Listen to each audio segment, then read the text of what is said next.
2020 সালে চাঁদপুরের একটি হত্যা মামলার সাজা ঘোষণার সংবাদের এই ছবিটি গেল সপ্তাহে সামাজিক মাধ্যমে ছড়িয়ে পড়ে বিভিন্ন মূলধারার গণমাধ্যমের লোগো নকল করে তৈরি করা ফটো কার্ডে, যেখানে পুরো ভিন্ন তথ্য সংযুক্ত করা হয় কার্ডের সঙ্গে।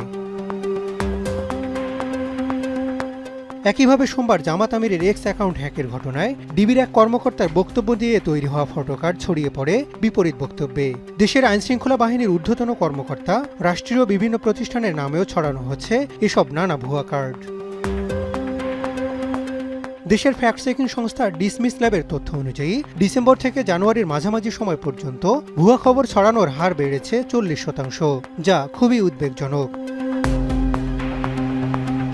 বর্তমানে সোশ্যাল মিডিয়া ইনফ্লুয়েন্সারদের কারণে যাচাই বাছাই করার সুযোগও কমে আসছে। এসব ইনফ্লুয়েন্সারদের ছড়ানো যে কোনো তথ্যেই প্রতিনিয়ত সমাজে তৈরি হচ্ছে প্রতিহিংসা ও ঘৃণা।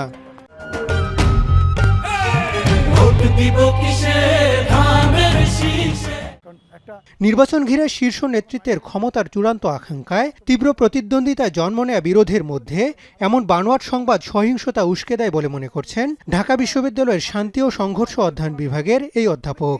দুটো দল ডেসপারেট ক্ষমতা কেন্দ্রিক রাজনীতিতে এবং ভোটের মাঠ উত্তেজিত করার জন্য, কিন্তু এটা যে আসলে প্যাসিভলি কিছু মিস ইনফরমেশন, কিছু ডিসইনফরমেশন, ম্যাল ইনফরমেশন দেওয়ার প্রেক্ষিতে নেতানেত্রীদের মধ্যেও এক ধরনের ভয়ঙ্কর ডেসপারেশন তৈরি হয়ে গেছে। তারা একটু বেপরোয়া হয়ে উঠছে।